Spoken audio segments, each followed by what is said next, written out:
अवधूत चिंतन श्री गुरुदेव दत्त. श्री स्वामी समर्थ. आपल्या चॅनलमध्ये सर्वांचे स्वागत.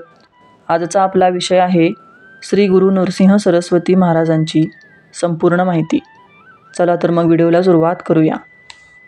श्री गुरुचरित्र या पवित्र ग्रंथात ज्यामध्ये दत्तात्रेय आणि त्यांच्या पहिल्या 2 अवतारांचे चरित्र आहे, त्यानुसार नरसिंह सरस्वती हे कलियुगातील दुसरे दत्त अवतार आणि श्रीपाद श्रीवल्लभांचे पुनर्जन्म आहेत. अध्याय 9 मध्ये आपल्याला आढळते. कलियुगात देव आहे की नाही याबद्दल अनेक शंका असतील. दत्तप्रभू कलियुगातील हिरण्यकश्यपाचा अहंकार नष्ट करण्यासाठी आणि प्रल्हादासारख्या भक्तांचे रक्षण करण्यासाठी प्रकट झाले. नरसिंह अवतारांचे वैशिष्ट्य म्हणजे देवांची उपस्थिती सिद्ध करणे. दत्त अवतार, श्रीपाद वल्लभ आणि श्री नरसिंह सरस्वती हे 2 मुख्य उद्देश घेऊन आले आहेत. देवाची थट्टा करणाऱ्या लोकांच्या अहंकाराचा नाश करणे आणि भक्तांचे डोळ्यांच्या पापण्यासारखे संरक्षण करणे. श्री नरसिंह सरस्वती यांच्या जन्मापासूनच त्यांच्या उद्देशाची अत्यंत स्पष्टता होती. त्यांच्या बालपणात त्यांचे एकमेव भाषण म्हणजे ओम हा शब्द होता, ज्यामुळे त्यांचे पालक त्यांचे मूल मुके आहे की नाही याची काळजी करायचे. तथापि वयाच्या 7व्या वर्षी त्यांच्या पवित्र धाग्याच्या समारंभानंतर ते वेदांवर बोलले, पाठ केले आणि व्याख्याने दिली. त्यानंतर लवकरच त्यांनी त्यांच्या पालकांना घर सोडण्याची आणि संन्यासाचे जीवन जगण्याची परवानगी मागितली. श्री नरसिंह सरस्वतींचा उद्देश स्वतः भगवान दत्तात्रेयासारखाच होता. त्यांचे ध्येय म्हणजे मानवांमध्ये सनातन धर्माची पुनर्स्थापना करणे आणि त्यांना जन्म आणि मृत्यूच्या चक्रातून कसे मुक्त करायचे हे दाखवणे. त्यांनी आदी शंकराचार्य, एक भारतीय तत्त्वज्ञानी आणि धर्मशास्त्रज्ञ ज्यांनी अद्वैत वेदांताचा सिद्धांत एकत्रित केला, यांनी सांगितलेल्या क्लासिक ब्राह्मण, सद्गुण आणि शिस्तीचे पुनर्जागरण देखील घडवून आणले, ज्यांच्या वंशातून ते आले. श्री नरसिंह सरस्वती यांनी असा प्रचार केला की मोक्ष मिळविण्यासाठी शास्त्रामध्ये वर्णन केलेल्या तत्त्वांचे आणि शिस्तांचे काटेकोरपणे पालन केले पाहिजे. ब्राह्मण हे समाजाचे आणि समाजाचे आध्यात्मिक रक्षक आहेत. त्यांच्या मते कलियुगात ब्राह्मणांनी त्यांची शिस्त आणि आध्यात्मिक वारसा दुर्लक्षित केला आहे. नरसिंह सरस्वती हे एक संत आणि अवतार होते. त्यांच्या प्रभावाने अशा काळात समाजावर लक्षणीय परिणाम केला, जिथे हिंदू संस्कृतीचा त्यांच्या मूळ मूल्याशी संपर्क तुटला होता. श्री नरसिंह सरस्वतींच्या गाणगापूरमधील वास्तव्यामुळे ते दररोज हजारो लोकांसाठी तीर्थक्षेत्र बनले आहे. सर्व वंशाचे आणि धर्माचे लोक त्यांचा सल्ला, उपचार आणि आशीर्वाद मागत असत. त्यांनी कधीही जात, धर्म किंवा त्यांच्याकडे येणाऱ्या लोकांच्या दर्जाबाबत कोणताही भेदभाव केला नाही. त्यांनी सर्व पुरुष, महिला, गरीब व श्रीमंत यांची काळजी घेतली. श्री नरसिंह सरस्वती लोकांच्या घरामध्ये आणि हृदयात आध्यात्मिक ज्योत तेजस्वीपणे तेवत ठेवण्यासाठी आवश्यक असलेल्या शिस्त शिकवत होते.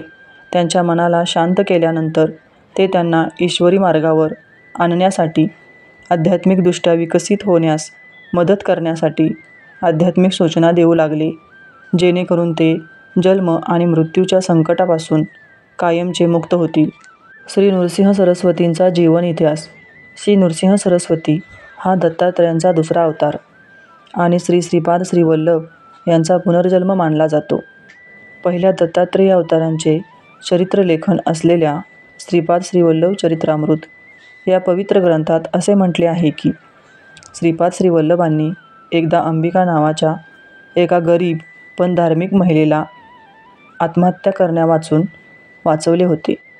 नंतर त्यांनी तिला वरदान दिले की तो तिच्या पुढच्या जन्मात तिचा पुत्र म्हणून जन्म घेईल.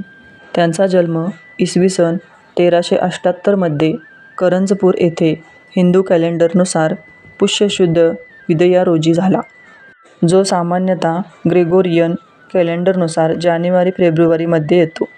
त्यांचे पालक माधव वर्मा आणि अंबा भवानी होते, ज्यांचे आडनाव काळे होते. महत्त्वाचे म्हणजे त्यांच्या आईने तिच्या मागील जन्मात शनिप्रदोष विधी केला होता, जो श्रीपाद श्रीवल्लभांनी सांगितला होता. ज्योतिषांनी माधव वर्मा, त्यांचे वडील, यांना खात्री दिली की त्यांचे मूल खरोखरच एक दैवी अवतार आहे. त्यांनी असेही भाकीत केले की तो सर्व संसारिक बंधनाचा त्याग करेल आणि तो पतित आत्म्यांना उन्नत करेल. जन्माच्या वेळी त्यांचे नाव नरहरी ठेवण्यात आले आणि त्यानंतर ते नरसिंह सरस्वती म्हणून ओळखले जाऊ लागले. या नावाचा अर्थ असा होतो की तो मानवाच्या पापांचे आणि दुःखाचे निवारण करणारा होता. जन्मानंतर रडण्याऐवजी बाळाने जन्मावेळी ओम हा शाश्वत आवाज काढला. बाळ असताना त्याची आई त्याला स्तनपान देऊ शकत नव्हती, परंतु बाळाने तिच्या छातीवर फक्त एक हलकी थाप मारल्याने दूध वाहू लागले. नरहरी हा मुलगा 5 वर्षाचा देखणा मुलगा होता, पण तो बोलू शकत नव्हता आणि पालकांना त्याची खूप काळजी होती. एके दिवशी मुलाने त्यांना हावभावाद्वारे सांगितले की तो पवित्र धाग्यात गुंतू इच्छितो. जेव्हा त्याचा पवित्र धागा विधी उपनयन झाला, तेव्हा नरहरी सर्व वेदांचे पठण करू शकला आणि लगेच त्यावर व्याख्याने देऊ शकला.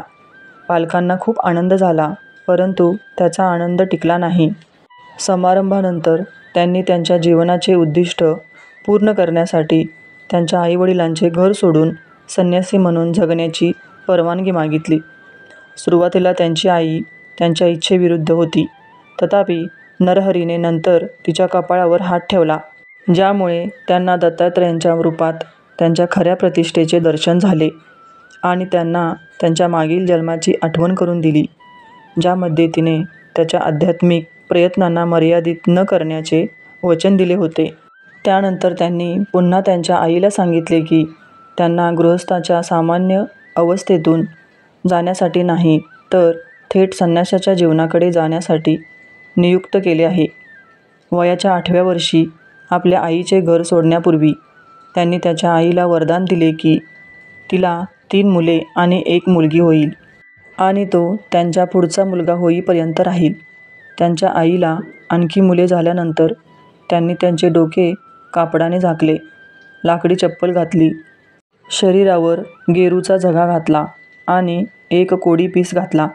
हातात काठी घेऊन ते त्यांच्या श्रद्धेचे पुनर्जीवन करणे आणि लोकांना नैतिक आणि आध्यात्मिकदृष्ट्या उन्नत करणे हे त्यांचे ध्येय पूर्ण करण्यासाठी आनंदाने त्यांच्या घरातून निघाले. तरुण नरहरी अखेर काशीला पोचले, जिथे ते श्री आदिशंकरांच्या वंशातील श्रीकृष्ण सरस्वती यांचे शिष्य बनले आणि त्यांना श्री नृसिंह सरस्वती हे नाव मिळाले. त्यांनी औपचारिकपणे आजीवन ब्रह्मचर्य व्रत घेतले. अशा प्रकारे ते एक पूर्ण संन्यासी बनले, ज्याने आनंद आणि दुःखाच्या विरुद्ध आणि स्वार्थी इच्छाशक्तीच्या मर्यादा ओलांडल्या आहेत. त्यांच्या हयातीत त्यांनी कृष्ण आणि भीमा नद्यांच्या परिसरात त्यांच्या शिकवणीचा प्रसार करण्यासाठी बराच प्रवास केला. त्यांनी वास्तव्य केलेले सर्वात महत्त्वाचे ठिकाण म्हणजे करंजा, नरसोबावाडी आणि औदुंबर. ते अखेर गाणगापूर येथे स्थायिक झाले, जे आता कर्नाटक राज्यातील आहे, जिथे त्यांनी त्यांच्या आयुष्यातील शेवटची 20-24 वर्षे वास्तव्य केले. त्यांचे 7 शिष्य होते: बाल, कृष्ण, उपेंद्र, जनज्योतिम, सदानंद, माधव आणि सिद्ध. सर्वांच्या नावापुढे सरस्वती ही पदवी जोडली आहे. एके दिवशी त्यांनी या जगातून निघून जाण्याची घोषणा केली आणि त्यांचे शिष्य दुःखात बुडाले. जेव्हा गुरु त्यांच्या जाण्याच्या तयारीत होते, तेव्हा गावातील रहिवासी त्यांच्याकडे धावले आणि त्यांना त्यांच्या दिव्य उपस्थितीपासून वंचित ठेवू नका, तर तिथेच राहण्याची विनंती केली. भगवान म्हणाले, असे दुःखी होऊ नका. मी माझ्या भक्तांपासून दूर राहणे कसे सहन करू शकतो? मी केवळ भौतिक स्थूलदर्शनासाठी श्रीशैलमला जात आहे असे दिसते, परंतु मी माझ्या वास्तविक स्थितीत आत्म्याच्या किंवा वास्तविक आत्म्याच्या रूपात गाणगापूरमध्ये राहीन. मी या गावात माझे दुपारचे भिक्षा मागेन आणि तुमच्या प्रेमळ भक्तिसेवा स्वीकारेन. जो कोणी संगमात, पवित्र नद्यात स्नान करेल, पवित्र पिंपळाच्या झाडाची पूजा करेल आणि माझ्या पादुकांचे दर्शन घेईल, त्याला माझी जिवंत उपस्थिती अनुभवता येईल. केळीच्या पानावर एक तरंग तयार करण्यात आला होता आणि तो फुलांनी सजवण्यात आला होता. हा तरंग नदीत ठेवण्यात आला होता आणि श्री नृसिंह सरस्वती त्यावर बसले होते. सर्व शिष्यांनी पूजा केली. जरी त्यांची अंतःकरणे दुःखाने दबलेली होती, श्री नृसिंह सरस्वतींनी त्यांना प्रोत्साहन दिले आणि त्यांना सांगितले की ते श्रीशैलमजवळील कदलीवन येथे जात आहेत.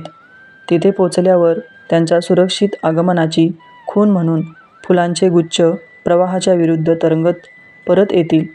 जवळच श्री गुरूंच्या वचनानुसार फुलांचे गुच्छ प्रवाहाच्या विरुद्ध तरंगत नदीवर त्यांच्याकडे आले. परंपरेनुसार श्री नृसिंह सरस्वती यांनी 1459 मध्ये 300 वर्ष स्वामी समर्थ म्हणून समाधी घेतली, ज्यांना अक्कलकोटचे श्री स्वामी समर्थ किंवा अक्कलकोट महाराज स्वामी म्हणून ओळखले जाते. आजही सद्गुणी आणि श्रद्धाळू लोकांनाच स्वामींचे दर्शन घडू शकते. केवळ अनितिमानांनाच त्यांची जिवंत उपस्थिती अनुभवता येत नाही. पवित्र संगमात दररोज डुबकी मारून ते सदैव तेथे राहतात. खरं तर ते असंख्य प्रसंगी भक्तांना त्यांच्या दिव्यलीला देऊन आशीर्वाद देत आले आहेत. जे लोक तेथे खऱ्या प्रेमाने त्यांची उपासना करतात, त्यांच्या आकांक्षा पूर्ण होतील. खरोखर जे लोक त्यांची अविरत पूजा करतात, त्यांच्यासोबत परमेश्वर सदैव उपस्थित असतो. अशांचे चमत्कारिक अनुभव त्यांच्या हृदयात नेहमीच लपलेले राहतील. तो प्रार्थना देणारा आहे. व्हिडिओ आवडल्यास लाईक, शेअर आणि सबस्क्राईब करा. धन्यवाद. श्री स्वामी समर्थ.